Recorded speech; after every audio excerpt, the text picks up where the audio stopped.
for all posterity. We invite you as you come with us today to just listen and enjoy. Do not unmute yourself, please, or check.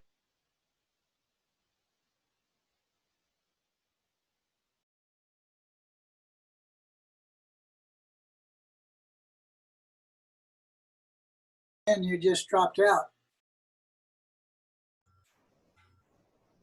I got it. Okay, sorry about that. Are we good now? Yeah. Good, thank you. We invite you to have a candle or something beside you to light for a chalice here in a moment as we do that together. Also, if you have a note for the Book of Life, you're free to write that in the chat room and share with everybody for our meditation time coming up in a few moments. Please remember that when we sing, to keep yourself muted. I know that we all want to hear each other, but it's pretty chaotic. We want you to sing there where you are in your home, but please keep yourself muted as you do that. Our hope in doing the service is that it will be a time of spiritual and community connection. Please just relax and enjoy. Just a reminder that this technology is still new to all of us. It doesn't always work the way we want it to. We will make mistakes today, and it will be awkward and glitchy at times, and that's okay. Perfection is never our goal. Gathering together in sacred community is our goal. And now let's process in together, even as we are all separate.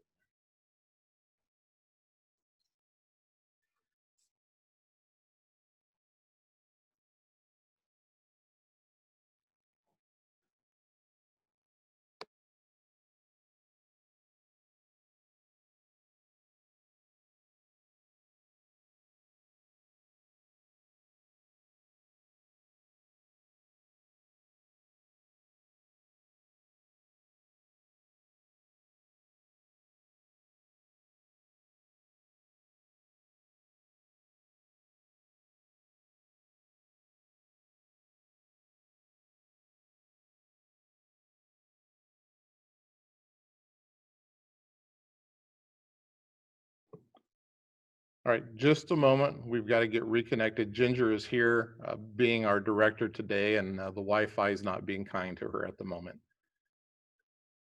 The Wi-Fi, the network. What's the number again?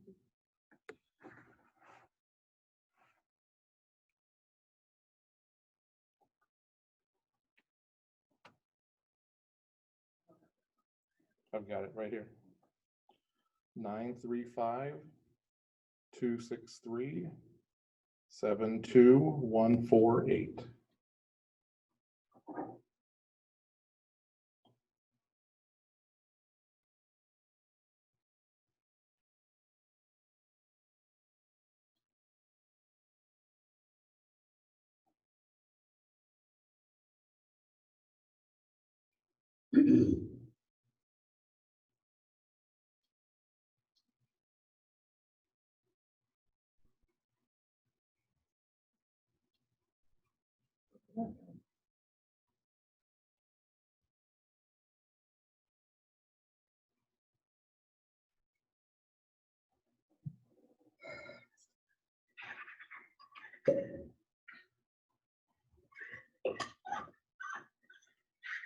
Babe, can you turn the Wi-Fi off on your phone, please? They just connect. They should make the internet. I think anyone got bumped off with Wi-Fi.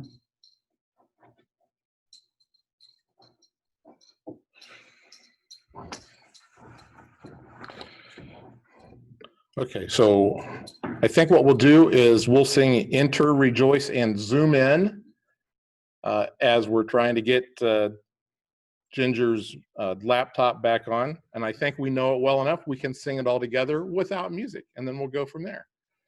Enter, rejoice, and zoom in. Enter, rejoice, and zoom in. Today will be a joyful day. Enter, rejoice, and zoom in.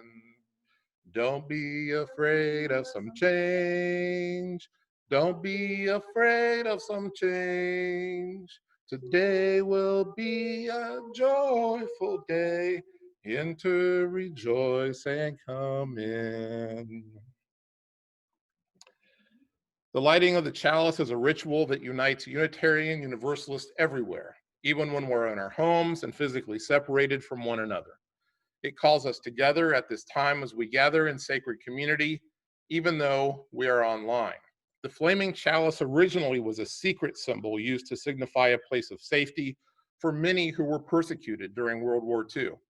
That symbol of hope and freedom holds a new significance during these challenging days. As I light the flame, and you may be lighting your own chalice in your homes right now, please join me in reciting the affirmation, signifying our sacred gathering this morning. Love is the spirit of this fellowship, and service is its law. This is our aspiration, to dwell together in peace, to seek the truth in love, and to help one another.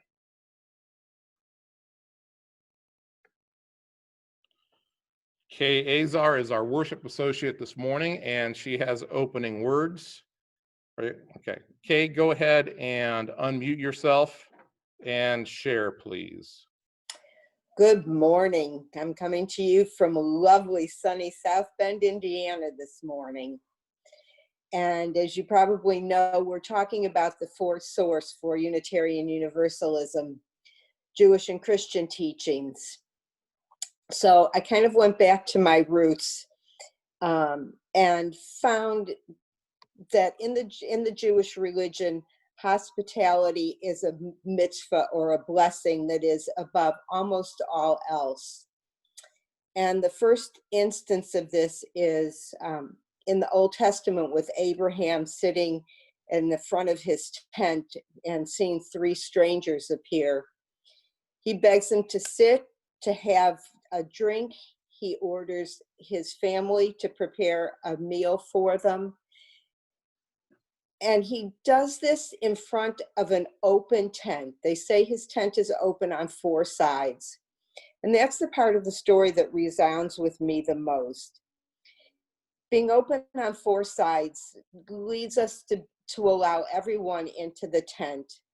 And this is how I see our place in Unitarian Universalism, is having a tent that's large enough and inclusive enough for everybody. Today, we welcome in those who grieve for our brothers and sisters all over our country who have succumbed to racial violence, and we grieve for those who grieve with them. Our tent is big enough for all. Today, our tent is big enough and open enough to allow everyone in, to honor and protect them. Ours is a religion that demands no less. Today, we welcome you wherever and whoever you are, and into the love and protection of our tent. Thank you so much, Kay. Those words are important for us as we think about who we want in our tent, who belongs in our tent, and how we can welcome others into our tent as well. The choir continues to create new videos with songs that they've been working on. Jim plays the music on the piano and then shares the video with choir members who want to participate. And then Linda Himes takes all those and turns them into one PowerPoint video that we get to share each week. Today they have a new video that we'll share, and the hymn is "Soon the Day Will Arrive." So this is the choir. Feel free to sing along with the lyrics that you see on the screen. Soon the day will arrive.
Can't hear you.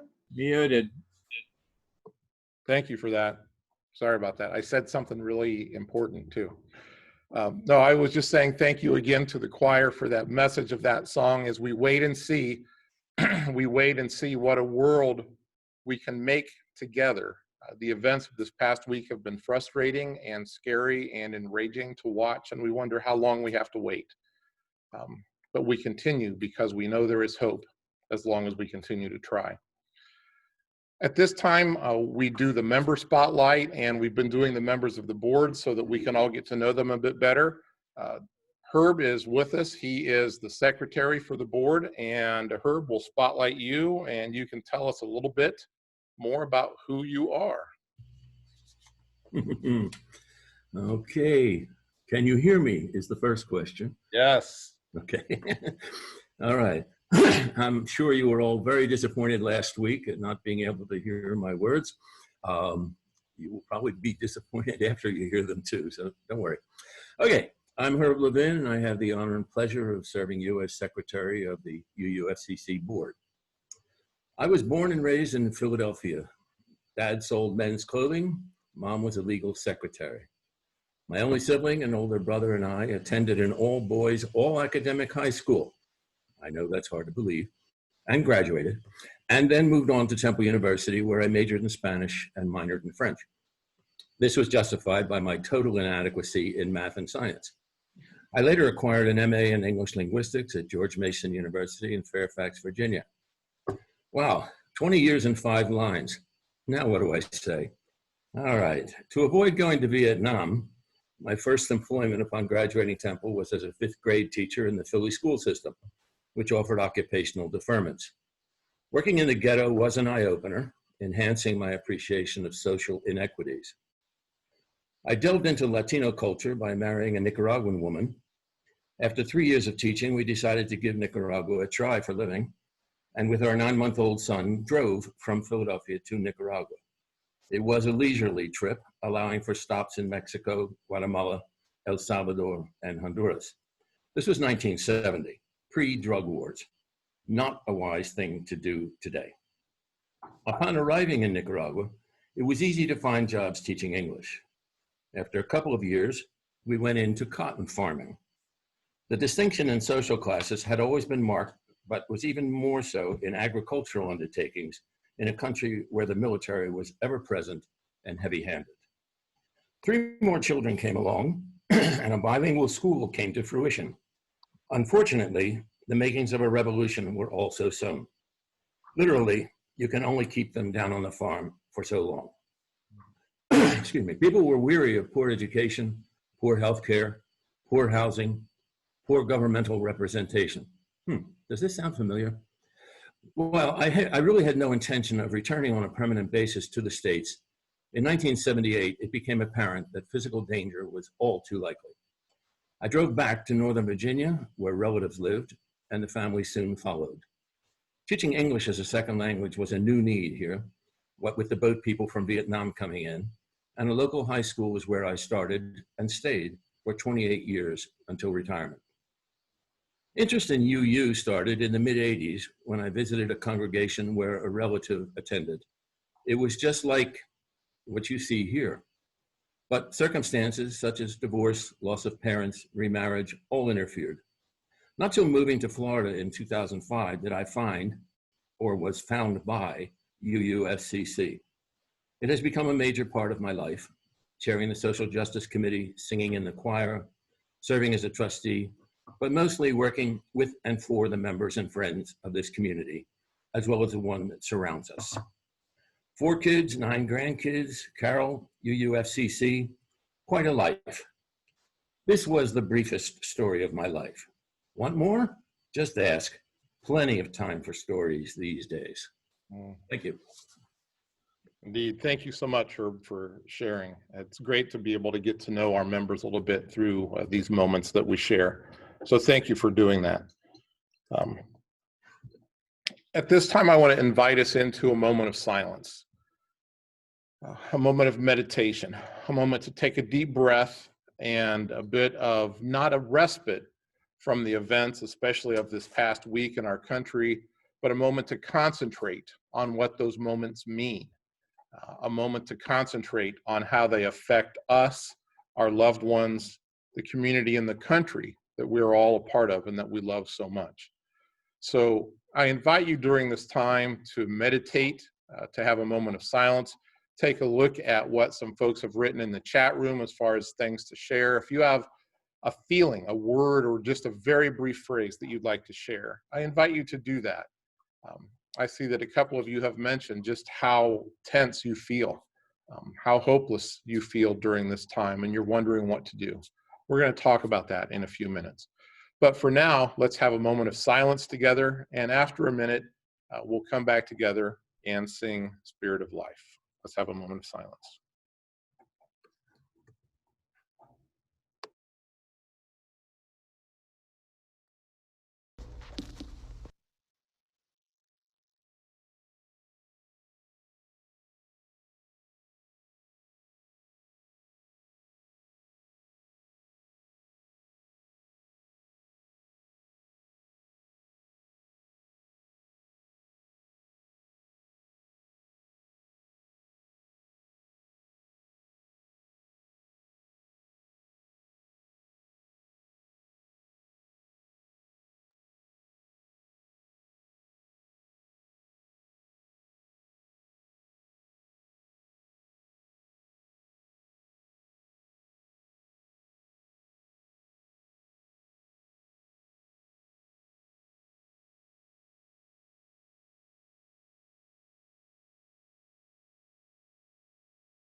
Thank you all for sharing in that moment and for singing together, even though we're all separate in our homes.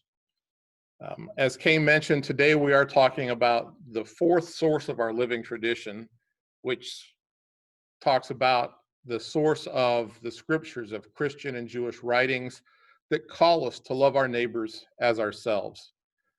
And so what I want to share this morning, I'm calling How Our Living Tradition Calls Us to Loving Our Neighbors as Ourselves in These Troubled Times. Like many of you, I've been angered, I've been saddened, I've been outraged by what I've seen on the television news over the past several days. It took all my strength, quite honestly, to write this message for today, to do it without rage, to do it without profanity, a lot of profanity, actually. George Floyd. George Floyd. Say his name with me. George Floyd. George Floyd was the black man murdered by the Minneapolis Police Department on Memorial Day last Monday. And in the ensuing days, there have been demonstrations and rallies and riots all across America, literally from Miami to Seattle, from New York City to Los Angeles, and many, many cities in between. The words I want you to hear this morning about love, about the kind of love your neighbor as you love yourself idealism espoused by our fourth source of our living tradition, come not so much from me as they do from voices that are much more directly affected by racial violence and white indifference than am I. I'd like to start by showing you a picture.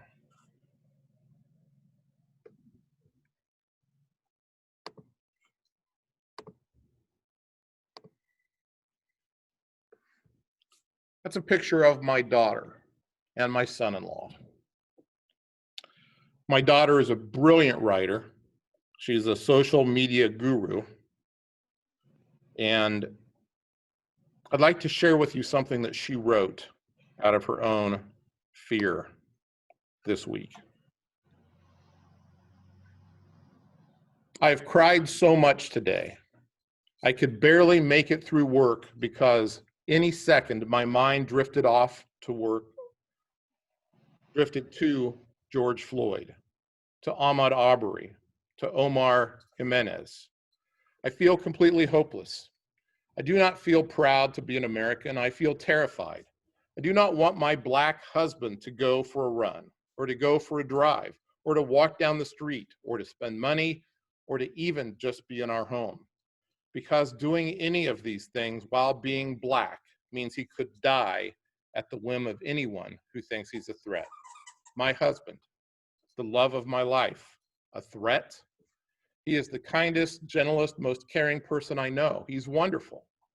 But he also plays sports, wears hoodies, wears hats, sometimes even wears hats backwards. Apparently, these are signs of wrongdoing. I am so scared, she writes. I am so dang scared. And for how sad and afraid and terrified I feel, I can't even begin to fathom what my husband is feeling, what his sister is feeling, what his parents are feeling, what his uncles and aunts and cousins are feeling, what my friends are feeling. I never had to fear walking down the street or into a store or running through the neighborhood. I always have been able to do these things and never had to think twice about them. I have been privileged. To my Black friends, I see you. I am learning, I am reading, I am growing. To my white friends, I'm going to push you. I'm going to tell you when your privilege is showing. I'm going to call you out. I'm asking you to do the same for me. We should never not be doing that. So I will start today. It will be uncomfortable sometimes, but I can promise your discomfort, my discomfort, facing our privilege is nothing compared to what our Black sisters and brothers have been dealing with for centuries. I'm so afraid, but I'm also determined, she continued, because I envision a world that Martin Luther King Jr. talked about, that Malcolm X talked about. I envision a world where race is celebrated and honored and recognized, but is not used as a weapon for discrimination and hatred, close quote. Many of us were introduced this week to a 12-year-old boy named Kedron Bryant and a song that he wrote and sang from the pain and the fear of his heart. I want to share that at this time. Please pay attention not just to the beauty of his voice, but to the pain of his words.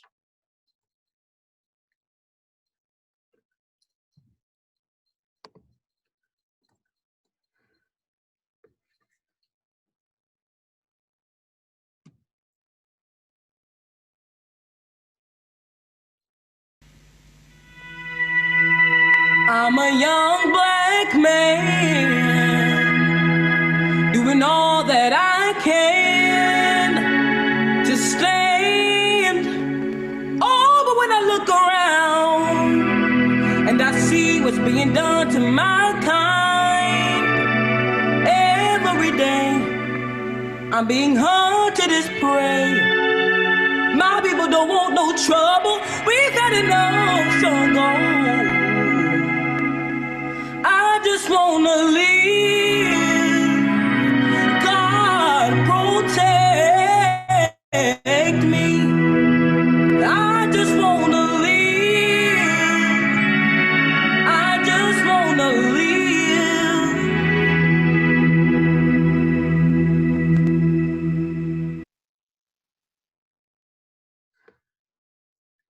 Kieran Bryant, 12 years old, 12 years old, singing, I just want to live. I just want to live.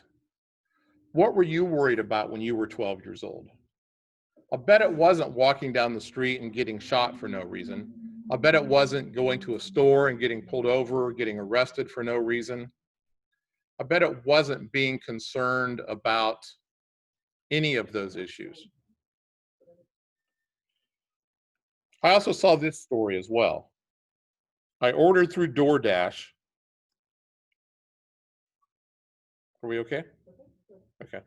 I ordered through DoorDash for lunch, and when my driver arrived, the gentleman called my phone because he wasn't 100% sure it was the right house. I came outside and he was in front of my driveway. I waved him over and he drove up to me. He was a black man, and when he got out of the car, he said, I'm sorry about that, but just with everything that's going on lately, I didn't want to take the risk to be in the wrong driveway. My heart broke, the story continues. My heart is breaking. This man is trying to do his job in something as simple as delivering food, but he is fearing for his life. A new Facebook group was started yesterday, and it asked Black men to share their stories about the first time that a cop held a gun to them. Not if that had ever happened, but how old they were when it happened.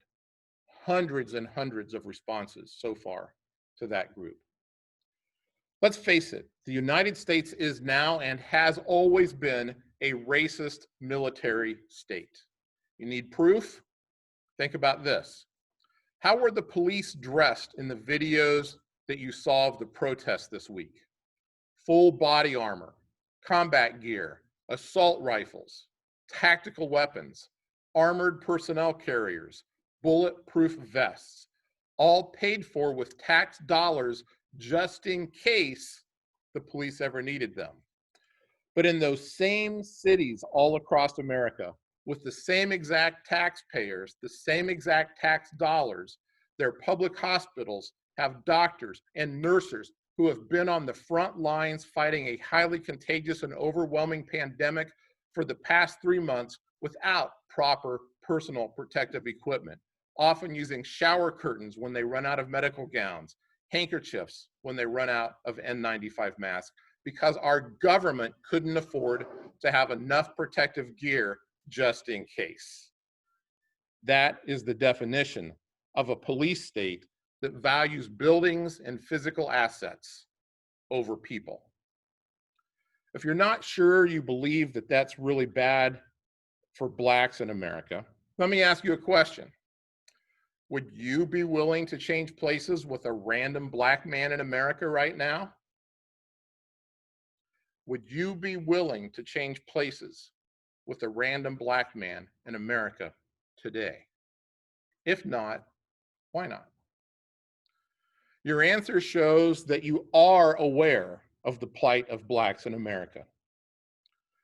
Famed author and Holocaust survivor Elie Wiesel was awarded the Nobel Peace Prize in 1986. In his acceptance speech, he shared this story. I remember it happened yesterday or maybe eternities ago. A young Jewish boy discovered the kingdom of night. The kingdom of night, by the way, is how Jews referred to the years in which they lived in fear, rounded up by Nazis and rounded up like cattle into railroad cars, then taken to concentration camps to be subjected to torture before they were killed. Wiesel continues, I remember his bewilderment. I remember his anguish. I remember, and it all happened so fast. I remember the ghetto, the deportation, the sealed cattle car, the fiery altar upon which the history of our people and the future of mankind were meant to be sacrificed. The boy asked his father, can this really be true? This is the 20th century, not the Middle Ages. Who would allow such crimes to be committed? How could the world remain silent? And now the boy is turning to me, Weissel says. Tell me, he asks, what have you done with my future? What have you done with your life? And I tell him that I have tried to keep memory alive, that I have tried to fight those who would forget, because if we forget, we are guilty, we are accomplices. And then I explained to him, continues Weissel, how naive we were as Jews to think that the world actually did know, yet remained silent. And that is why I swore never to be silent whenever or wherever human beings endure suffering and humiliation. We must take sides. Neutrality always helps the oppressor, never the victim. Silence encourages the tormentor, never the tormented. Sometimes we must interfere when human lives are endangered, when human dignity is in jeopardy. National borders and personal sensitivities become irrelevant. My UU ministry colleague, Reverend Terrence Strauss, acting senior minister of the Unitarian Universalist Congregation of Atlanta, wrote and shared this yesterday. I echo her prophetic words and call to action as we would work, pray, and fight for the liberation of all. She wrote this.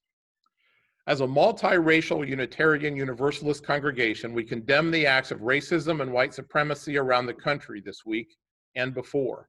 We join the families and communities of Ahmaud Arbery in Brunswick, Georgia, Breonna Taylor in Louisville, Kentucky, and George Floyd in Minneapolis in anguish, outrage, exhaustion, and grief. We cry out as one in the wilderness, longing for relief from the other epidemic, racism that has been built into the foundations of our nation. We see how the institution of white supremacy is connected and upheld by individual acts of murderous violence by white people, by white women weaponizing their race against innocent Black men, by police department cover-ups, by governments that allow armed white militias to storm state capitals while tear gassing peaceful protesters on the streets. We see clearly the connections of how COVID-19 has ravaged Black communities more than any other, communities of people whose work may be called essential, but who are paid meagerly. While white communities are statistically more protected from poverty, death, and sickness, we must stay focused on the goals of equity and justice during the pandemic. She goes on, for every life that falls under another 1,000 will rise. For every breath that is snatched away, we will use our breath to grieve and to speak out for the lives and livelihood of Black people. The forces of evil think this is how movements die. But if they think killing one of us unjustly is going to make us bow down, they are mistaken. Because rarely in the course of history has that ever been the outcome of such grave, clear injustice. Instead, an innocent life lost so publicly and tragically has caused people to discover new reservoirs in their souls. We commit to do the work of interrogating and condemning white supremacy within our institutions, our communities, and our hearts. We believe none of us are truly free until all of us are free. We work, pray, and fight for the liberation of all and the vitality of each. We proclaim yesterday, today, and tomorrow, Black Lives Matter. Close quote.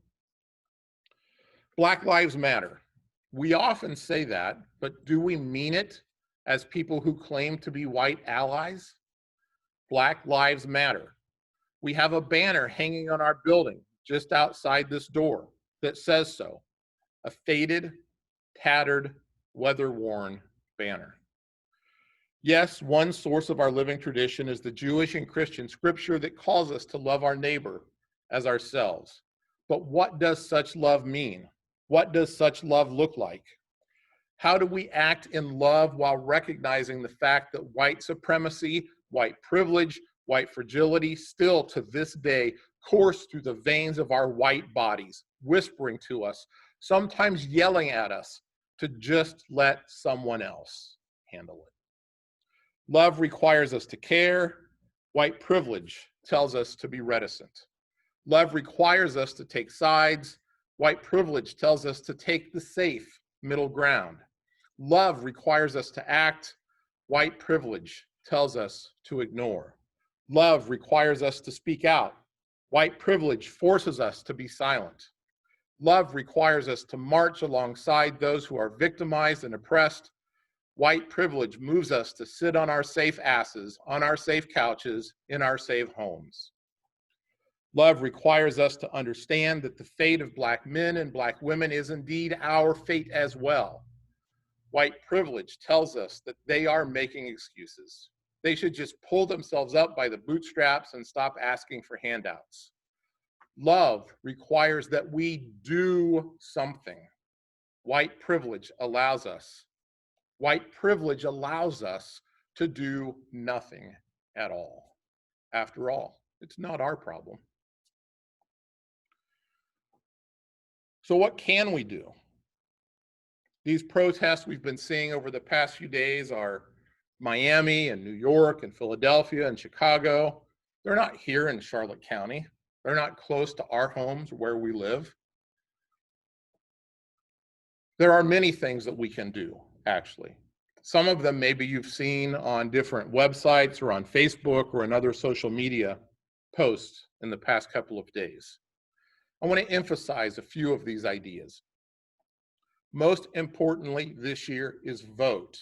Vote, vote, vote, vote, vote. If this was Chicago a few decades ago, I would say vote early and vote often. But voting is one of the most powerful things we can do. Encourage others to vote. And during this time, we don't know what the election in November is going to look like. We don't know where the pandemic's going to be by this time. We do know that there is one political party working very hard to oppress the vote, to close polling places, to reduce the opportunity to vote by mail. There's a reason that they're doing that, because they know that if people vote and they vote in large numbers, people who have never voted before, if all the young people who have been marching in the streets the past few days in cities all across this nation vote and make their voices known on the ballot box as much as they have in the streets, there is no way this current administration will continue, and they are scared of that. We have a couple of volunteers, Sue Galvin and Ruth Volpe, who have stepped up to say, I will lead the effort at UUFCC to lead the UU the Vote effort that we have. Expect to hear more from them over the next few days about ways that you can encourage the vote to make sure that you can register to vote by mail. You can also write, email, and call your elected representatives. Let them know your opinion, even if you don't think they're ever going to listen, even if you don't think it matters at all. You can't control what anybody else does. You can only control you. If you're the only person in your district who calls, that doesn't make it wrong, and it doesn't make it a waste. Your voice matters. I encourage you to go to a website of our Black brothers and sisters in Unitarian Universalism. It's called blacklivesuu.com. blacklivesuu.com. They have many resources on their website, many ways that you as an individual, we as a congregation can be involved in helping. Share the information that you find written by people of color. Link to that information on Facebook or your social media. Repost things that you find helpful. Read, read, read, read. Start with a book called White Fragility by Robin DiAngelo. White Fragility by Robin DiAngelo. That book will help you begin to understand the unease you're feeling at this very moment. And there's a whole stack of other books that I can recommend. Yes, we can also demonstrate. I mentioned earlier that hanging on our building, we have an old, weather-worn, tattered Black Lives Matter banner.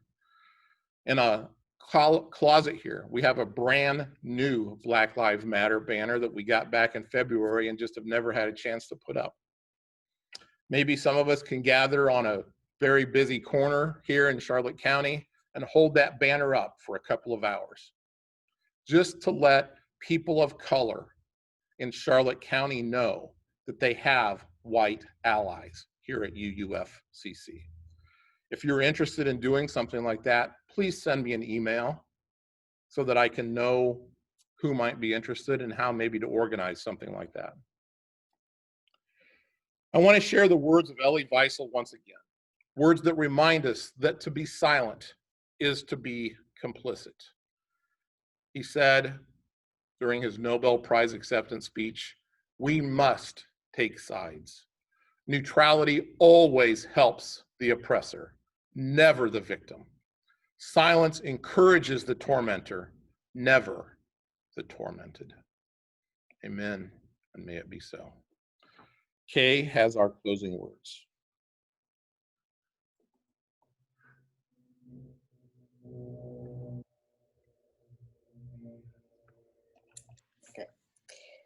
Closing words today are from Reverend Darcy Rourke, who is a Unitarian Universalist minister working through the association's stewardship society, as well as preaching, teaching, and connecting in New Orleans, Louisiana. There is too much hardship in this world to not find joy every day. There is too much injustice in this world to not right the balance every day. There is too much pain in this world to not heal every day. Each of us ministers to a weary world. Let us go forth now and do that which calls us to make this world more loving, more compassionate, and more filled with grace of divine presence every day. Thank you, Kay. And now as we bring the service to a close and we extinguish the chalice, but not the light of hope, the fire of commitment, or the warmth of community, may those ideals shine in our lives and warm our hearts until we are together again. After the benediction, we invite you to stay around for social hour. Remember that we are still taking your offerings, whether you want to send them by mail and a check, do that electronically through your own bank or through the Venmo app. We're still in need of your donations and of your pledges. Let's sing together as we end, "Go Now in Peace."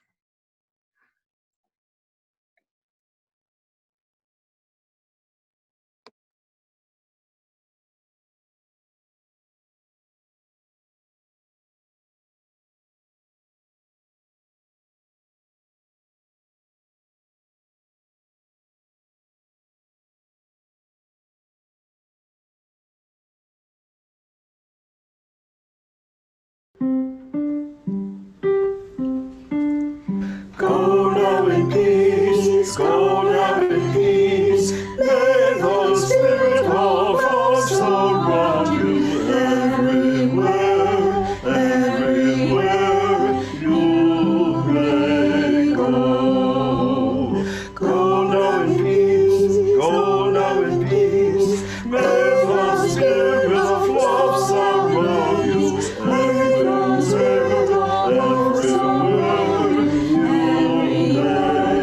everywhere.